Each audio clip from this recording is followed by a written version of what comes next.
जय हिंद फ्रेंड्स। तो चलिए, उम्मीद करते हैं कि आप सभी लोग अच्छे होंगे। 2-3 दिन तक वीडियो नहीं आया था, थोड़ा प्रॉब्लम था दोस्तों, ठीक है। तो आज से जो है रेगुलर वीडियो मिलेंगे। तो दोस्तों चलिए, आज का वीडियो शुरू करने से पहले जो है आज का मोटिवेशन देखते हैं। और आज का मोटिवेशन कुछ इस तरह से घमंड ना करना ज़िंदगी में, तकदीर बदलती रहती है, आईना वही रहता है, तस्वीर बदलती रहती है। घमंड ना करना ज़िंदगी में, तकदीर बदलती रहती है, आईना वही रहता है, तस्वीर बदलती रहती है। और ये प्रसिद्ध मोटिवेशन कोट जो है वो है हमारे भारत के राष्ट्रपति जी डॉक्टर एपीजे अब्दुल कलाम जी का, ठीक है दोस्तों। तो चलिए दोस्तों, आगे बढ़ते हैं। तो आज का जो पहला सवाल है, जो पिछले लेक्चर में जो हमने 10-10 सवाल देखे थे, इस वीडियो में जो है हम 50 सवाल देखेंगे, जो कि 2021 में आए थे दोस्तों अपने एग्ज़ाम में। ठीक है दोस्तों। तो चलिए दोस्तों, शुरू करते हैं। और पहला प्रश्न जो कुछ इस तरह से है, सांची स्तूप डैश शहर के निकट में स्थित है। यानी कि सांची शहर जो है वो किस शहर के निकट में है, ये सवाल पूछा गया है दोस्तों। तो इस सवाल का ऑप्शन राइट ऑप्शन है, ऑप्शन क्रमांक ए भोपाल जो है वो इस सवाल का राइट आंसर है दोस्तों, ठीक है। भोपाल जो है इस सवाल का राइट आंसर है, जो कि सांची स्तूप जो है वो भोपाल शहर के निकट है दोस्तों, ठीक है। अगला सवाल है, और अगला सवाल कुछ इस तरह से है, बंगाल का नवाब सिराजुद्दौला किस वर्ष प्लासी के युद्ध में पराजित हुआ था। तो ये हमारे हिस्ट्री से संबंधित सवाल है दोस्तों। और इस सवाल का जो राइट आंसर है वो है ऑप्शन क्रमांक सी, यानी कि 1757 में जो है वो हमारा जो बंगाल के नवाब थे सिराजुद्दौला, वो जो है वो प्लासी की लड़ाई में जो है वो 1757 में हुई थी। इस युद्ध में जो है वो हारे हुए थे दोस्तों, ठीक है। चलिए अगला सवाल देखते हैं। और अगला सवाल कुछ इस तरह से है, अंतर्राष्ट्रीय परमाणु एजेंसी अंतर्राष्ट्रीय परमाणु ऊर्जा एजेंसी की स्थापना कब हुई थी। तो दोस्तों, इस सवाल का जो राइट ऑप्शन था वो था ऑप्शन क्रमांक सी, यानी कि 1957 जो है इस साल में जो है वो अंतर्राष्ट्रीय परमाणु ऊर्जा एजेंसी का जो है वो स्थापना हुई थी दोस्तों, ठीक है। अगला सवाल है, और अगला सवाल भी कुछ इस तरह से है, सहायक गठबंधन 1798 में डैश द्वारा तैयार की गई एक गैर हस्तक्षेप नीति थी। तो ये भी सवाल जो है वो हमारे हिस्ट्री से संबंधित है दोस्तों। और इस सवाल का जो राइट आंसर है वो है ऑप्शन क्रमांक बी, जो लॉर्ड वेलेस्ली जो है उन्होंने जो है वो सहायक गठबंधन की जो संधि है वो 1798 में की थी, जो कि एक गैर हस्तक्षेप नीति थी दोस्तों, ठीक है। निम्नलिखित में से किसे भारतीय सिनेमा के जनक के रूप में जाना जाता है। तो दोस्तों, इस सवाल का जो राइट आंसर है वो है ऑप्शन क्रमांक डी, यानी कि जो हमारे दादा साहेब फाल्के जो है उन्हें जो है वो हमारे भारतीय सिनेमा का जो है वो क्या कहते हैं, तो जनक कहते हैं दोस्तों, ठीक है। तो दादा साहेब फाल्के जी को आप हमेशा याद रखिए दोस्तों, ठीक है। उन्होंने जो है हमारे देश में सिनेमा की शुरुआत की थी दोस्तों, ठीक है। चलिए अगला सवाल देखते हैं। अगला सवाल कुछ इस तरह से है, जो कि आपके एग्ज़ाम के लिए बहुत ही ज़रूरी है। ये कुछ बेसिक सवाल है, जो बेसिक कंसेप्ट के तौर पे मैंने इस वीडियो में चुन चुन के लिए है, जो कि बेसिक तौर पे है। अगर आप लोगों को ये सवाल पता है तो इससे रिलेटेड जो भी सवाल आपको आएंगे आप उसे हैंडल कर सकोगे दोस्तों, ठीक है। यानी कि अपनी IQ की वजह से आप उसे सॉल्व कर सकते हो। तो दोस्तों, अगर वीडियो अगर अच्छा लग रहा है और मेरी वजह से आपके सफ़र में मेरी वजह से कुछ मदद मिलती है, तो दोस्तों प्लीज़ चैनल को सब्सक्राइब और लाइक कर देना दोस्तों, ठीक है। उम्मीद करता हूँ कि आप लोग चैनल को लाइक और सब्सक्राइब करेंगे। आप लोगों का सपोर्ट बहुत प्यार से मिलता रहा है दोस्तों, मैं उम्मीद करता हूँ ऐसे ही मिलता रहेगा, ठीक है दोस्तों। तो अगला सवाल देखते हैं दोस्तों। अगला सवाल कुछ इस तरह से है, आधुनिक विद्युत संयंत्र डैश के सिद्धांत पर काम करता है। तो दोस्तों, इस सवाल का जो राइट आंसर है वो ऑप्शन क्रमांक बी, यानी कि विद्युत चुंबकीय प्रेरण पर जो है वो आज का आधुनिक विद्युत संयंत्र काम करता है दोस्तों, ठीक है। अगला सवाल है, और अगला सवाल है, वित्तीय उत्तरदायित्व और बजट प्रबंधन अधिनियम यानी कि फरवा वर्ष डैश में पेश किया गया था। तो दोस्तों, इस सवाल का जो राइट आंसर है वो ऑप्शन क्रमांक सी, यानी कि 2003 में जो है वो वित्तीय उत्तरदायित्व और बजट प्रबंधन अधिनियम जो है वो लाया गया था दोस्तों, ठीक है। अगला सवाल है, शेष विश्व के साथ अगला सवाल कुछ इस तरह से दोस्तों, जो कि इकोनॉमी से पूछा गया था। शेष विश्व के साथ किसी देश का जो लेन देन है दोस्तों, उसे सारांश करने वाला जो खाता होता है, उस खाता जो है उस खाते को क्या कहते हैं? तो इस सवाल का जो राइट आंसर है दोस्तों, वो है ऑप्शन क्रमांक बी, यानी कि भुगतान शेष जो है उसे कहा जाता है दोस्तों। ठीक है। अगला सवाल है दोस्तों, अंतर्राज्यीय परिषद का गठन भारतीय संविधान के डैश प्रावधानों के डैश प्रावधानों के अनुसार किया जाता है। तो ये सवाल हमारे कॉन्स्टिट्यूशन से पूछा गया था दोस्तों, जो कि इस सवाल का राइट आंसर है वो है ऑप्शन क्रमांक ए, यानी कि 243 की जो हमारा अनुच्छेद है उसके तहत जो है वो अंतर्राज्यीय परिषद का गठन किया जाता है दोस्तों। ठीक है। अगला सवाल है, रक्त को एक प्रकार का डैश ऊतक माना जाता है। तो जो हमारा ब्लड होता है उसे जो है वो संयोजी प्रकार का जो है वो ऊतक माना जाता है दोस्तों। ठीक है। अगला सवाल है, माय मदर एट 66 गीतात्मक कविता जो है वो किसने लिखी गई थी?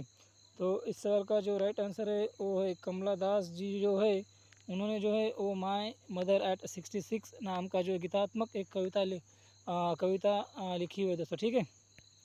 अगला सवाल है, निम्नलिखित में से कौन सी एक ई शॉपिंग वेबसाइट नहीं है?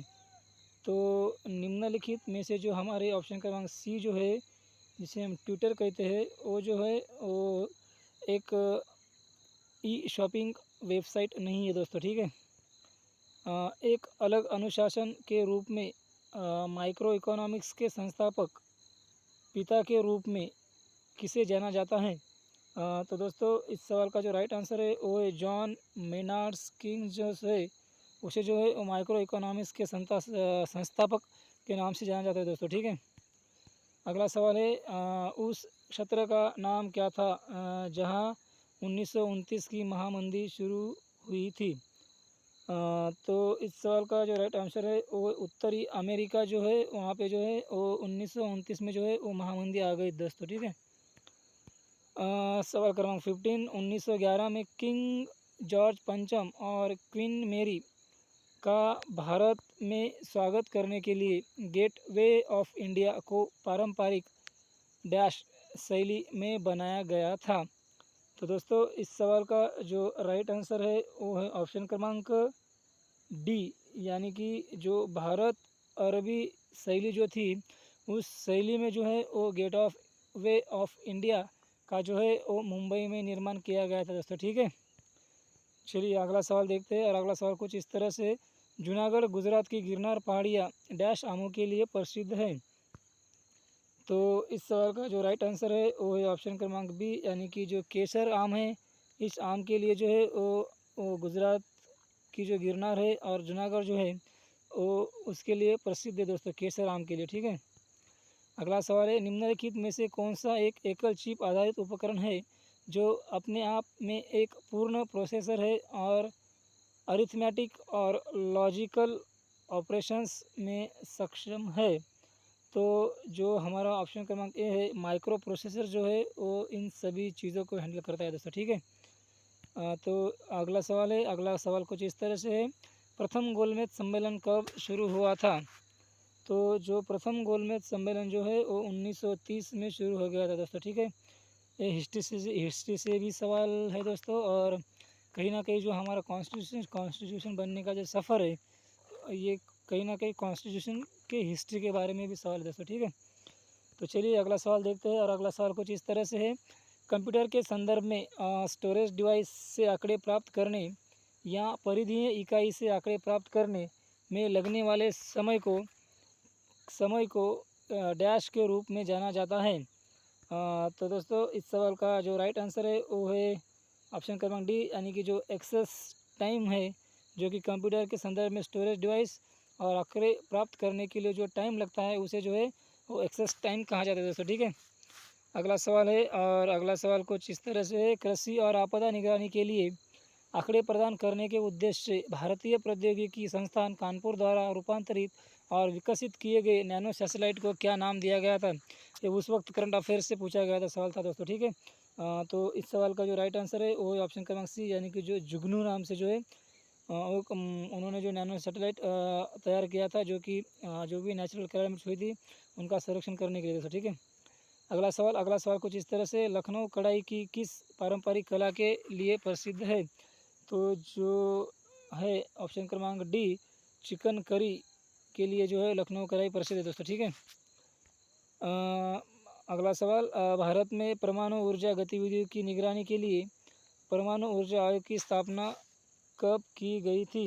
तो दोस्तों इस सवाल का राइट आंसर है वो ऑप्शन क्रमांक सी, यानी कि अगस्त 1948 में जो है वो हमारे भारत में परमाणु ऊर्जा गतिविधि को कंट्रोल करने के लिए जो है वो उनकी, यानी कि परमाणु ऊर्जा आयोग की जो है वो स्थापना की थी दोस्तों, ठीक है। चलिए अगला सवाल देखते हैं, और अगला सवाल कुछ इस तरह से है, वर्ष डैश में राष्ट्रीयकरण के बाद इंपीरियल बैंक ऑफ इंडिया का नाम बदलकर भारतीय स्टेट बैंक कर दिया गया था। तो इस सवाल का जो राइट आंसर है वो है ऑप्शन क्रमांक ए, यानी कि 1955 में जो है वो हमारे इंपीरियल बैंक ऑफ इंडिया का नाम बदलकर जो है भारतीय स्टेट बैंक किया था दोस्तों, ठीक है। अगला सवाल, भारत में निम्नलिखित में से कौन सी पहाड़ियाँ को ब्लू माउंटेन के रूप में जाना जाता है? तो हमारे भारत देश की जो पहाड़ियाँ हैं, जो कि नीलगिरी की पहाड़ियाँ जो है उसे जो है वो ब्लू माउंटेन के रूप में जाना जाता है दोस्तों, ठीक है। अगला सवाल कुछ इस तरह से, आँख की फोकस दूरी को समायोजित करके निकट और दूर दोनों वस्तुओं पर ध्यान केंद्रित करने की क्षमता को आँख का डैश कहा जाता है? तो उसे जो है वो आँख का जो है वो समअंश कहा जाता है दोस्तों, ठीक है। अगला सवाल, और लालटेन की बत्ती में मिट्टी के तेल यानी कि केरोसिन के ऊपर उठाने का कारण क्या है? तो उसका जो कारण है वो है केसी तत्व जो है उसकी वजह से जो है वो लालटेन की बत्ती में मिट्टी के तेल के ऊपर उठने का कारण है दोस्तों, ठीक है। अगला सवाल कुछ इस तरह से है, छत्तीसगढ़, उत्तराखंड और झारखंड राज्य किस वर्ष बनाए गए थे? तो इस सवाल का जो राइट आंसर है वो है ऑप्शन क्रमांक ए, यानी कि 2000 में जो है वो छत्तीसगढ़, उत्तराखंड और झारखंड इन तीनों राज्यों की स्थापना हो गई दोस्तों, ठीक है। अगला सवाल कुछ इस तरह से है, निम्नलिखित में से किसने दक्षिण अफ्रीका का महात्मा का निर्माण था ऐसी टिप्पणी की थी? तो इस सवाल का जो राइट आंसर है वो है ऑप्शन क्रमांक सी, यानी कि चंद्रन देवसेनन ने जो है वो ये टिप्पणी की थी, ठीक है दोस्तों। अगला सवाल कुछ इस तरह से, कंप्यूटर शब्दावली में निब्बल को डैश भी कहा जाता है? तो जो हब बाइट होता है उसे जो है वो कंप्यूटर की शब्दावली में निब्बल को भी कहा जाता है दोस्तों, ठीक है। अगला सवाल कुछ इस तरह से है, 20 मतलब 20.0 सेंटीमीटर की वक्रता तिरछा वाले अवतलन दर्पण की फोकस लंबाई कितनी है? तो आपको ये बेसिक कंसेप्ट पता होना चाहिए।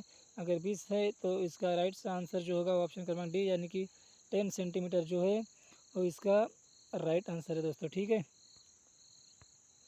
तो चलिए दोस्तों अगला सवाल देखते हैं। अगला सवाल कुछ इस तरह से है, एक युद्ध के मैदान में हमेशा होता है? तो आपको पता होना एक युद्ध में हमेशा सैनिक होते हैं दोस्तों, ठीक है। बाकी चीज़ें रहती है कभी नहीं रहती, ठीक है। अगला सवाल है, एप्पल कंप्यूटर के सह संस्थापक कौन है? तो एप्पल कंप्यूटर के जो सह संस्थापक है दोस्तों वो है ऑप्शन क्रमांक डी, यानी कि स्टीव जॉब्स जो है वो एप्पल कंप्यूटर के सह संस्थापक है दोस्तों, ठीक है। अगला सवाल, Indira Gandhi memorial tulips garden जो एशिया का सबसे बड़ा ट्यूलिप गार्डन है यह कहाँ स्थित है? तो इसका आंसर जो है वो ऑप्शन क्रमांक सी, यानी कि श्रीनगर यानी कि जम्मू कश्मीर में स्थित है दोस्तों, ठीक है। भारत में बीमा उद्योग के व्यवस्थित विकास को नियमित करने और बढ़ावा देने और सुनिश्चित करने के लिए कौन सा निकाय जिम्मेदार है? तो आप लोगों को पता होना चाहिए दोस्तों, इस सवाल का बेसिक आंसर है ऑप्शन क्रमांक डी, IRDA, ठीक है दोस्तों। चलिए अगला सवाल देखते हैं, PSLV का पूर्ण फॉर्म क्या है, यानी कि पूर्ण रूप क्या है? तो इसका जो राइट आंसर है वो ऑप्शन क्रमांक सी, यानी कि पोलर सैटेलाइट लॉन्च व्हीकल, ठीक है दोस्तों। निम्नलिखित में से INC किस क्षेत्र में पहली बार राष्ट्रगान गाया गया था? तो 1911, यानी कि ऑप्शन क्रमांक ए जो है 1911 में जो है वो पहली बार INC के सभा में जो है राष्ट्रगीत गाया गया था दोस्तों, ठीक है। अगला सवाल, द वाइट टाइगर उपन्यास किसने लिखा है? तो द वाइट टाइगर उपन्यास जो है वो लिखा गया है अरविंद अगड़िया, ठीक है दोस्तों। तो चलिए दोस्तों अगला सवाल देखते हैं। अगला सवाल कुछ इस तरह से, रेगिस्तान में यात्रियों को अक्सर पानी की एक सीट का ऑप्टिकल भ्रम होता है जहाँ वक्त वास्तव में कोई भी मौजूद नहीं होता है, यह क्या है? तो ये जो है दोस्तों, ये है मृगमरीचिका। ठीक है दोस्तों, चलिए अगला सवाल देखते हैं। और अगला सवाल कुछ इस तरह से, सर्व शिक्षा अभियान में डैश आयु के बच्चों को शामिल किया जाता है। तो जो सर्व शिक्षा अभियान है उसमें जो है वो जो है उसमें शामिल किया जाता है दोस्तों, सभी 6 से 14 वर्ष के जो बच्चे हैं उसको शामिल किया जाता है, यानी कि ऑप्शन क्रमांक बी। ठीक है दोस्तों, चलिए अगला सवाल देखते हैं। अगला सवाल कुछ इस तरह से है, प्रत्येक तत्व का एक नाम और एक डैश होता है। तो प्रत्येक तत्व का एक नाम और एक अद्वितीय रासायनिक प्रतीक होता है दोस्तों। ठीक है, ये साइंस से रिलेटेड सवाल है दोस्तों। ठीक है, चलिए अगला सवाल देखते हैं। कुछ इस तरह से, एक संसदीय प्रणाली में विधायिका, न्यायिक और आपातकालिक शक्तियों का प्रयोग और वास्तव में राष्ट्रपति द्वारा डैश की सलाह पर किया जाता है। तो ये भी सवाल कॉन्स्टिट्यूशन से उठ के आया था दोस्तों, जिसका कि राइट आंसर है वो मंत्रिपरिषद, यानी कि ऑप्शन क्रमांक ए जो इसका राइट आंसर है दोस्तों। ठीक है, अगला सवाल, चाय और कॉफ़ी भारत में किस श्रेणी की फसल के अंतर्गत आते हैं? तो ये जो है दोस्तों, ये आते हैं अपने रोपण फसलों में। ठीक है, अगला सवाल, ऊंचाई वाले क्षेत्रों में बर्फ़ की सफाई किसके द्वारा की जाती है? तो ऊंचाई वाले जो क्षेत्र होते हैं हमारे देश में, जो कि ज़्यादातर सीमावर्ती इलाकों में, तो वो जो है वो हमारे देश के जो सीमा संगठन जो होते हैं उनकी वजह उनको उनकी उनके द्वारा जो है उनकी सफाई की जाती है दोस्तों। ठीक है, यानी कि बीआरओ से। अगला सवाल, 1953 में भारत में अंग्रेज़ों के सबसे महत्वपूर्ण योगदानों में से जिसने लोगों को लंबी दूरी की यात्रा करने में सक्षम बनाया था वो क्या था? तो वो थी रेलवे दोस्तों। ठीक है, ऑप्शन क्रमांक बी जो है इसका राइट आंसर है दोस्तों। ठीक है, अगला सवाल, निम्न में से कौन सा शहर मध्य प्रदेश में नहीं है? तो निम्न में से जो है वो जो है रायपुर जो है वो मध्य प्रदेश में नहीं है दोस्तों। ठीक है, अगला सवाल कुछ इस तरह से है, निम्नलिखित में से किस आईआईटी को फंसा यानी कि FSSAI द्वारा 7 ईट राइट कैंपस में से एक घोषित किया गया है? तो इनका जो राइट आंसर है वो है ऑप्शन क्रमांक ए, IIT दिल्ली को जो है उन्होंने घोषित किया है दोस्तों। ठीक है, अगला सवाल, प्रथम पंचवार्षीय योजना डैश में भारत और सरकार ने देश की अर्थव्यवस्था को गरीबी से चक्र से बाहर निकालने की कोशिश की थी। तो दोस्तों ये पंचवार्षिक योजना से रिलेटेड सवाल पूछा गया था, जो कि जिसका राइट आंसर था ऑप्शन क्रमांक सी, यानी कि 1951 1956। ठीक है दोस्तों, जिसमें जो प्रयास किया गया था गवर्नमेंट के द्वारा हमारी अर्थव्यवस्था से गरीबी से बाहर निकालने के लिए। ठीक है, अगला सवाल, फॉरट्रेन का पूर्ण रूप क्या है?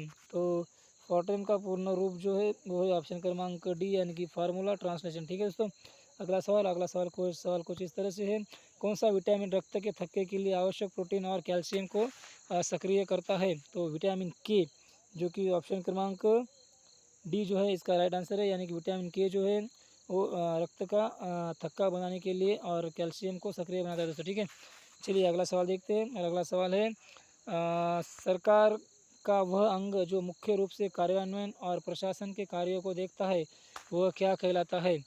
तो दोस्तों इस सवाल का जो राइट आंसर है वो है ऑप्शन क्रमांक डी, यानी कि कार्यपालिका जो है वो सरकार का वो अंग है जो मुख्य रूप से कार्यान्वयन और प्रशासन के कार्यों को देखता है दोस्तों। ठीक है, तो दोस्तों उम्मीद करता हूँ कि आप लोगों को वीडियो अच्छा लगा होगा तो लाइक और सब्सक्राइब जरूर करना दोस्तों।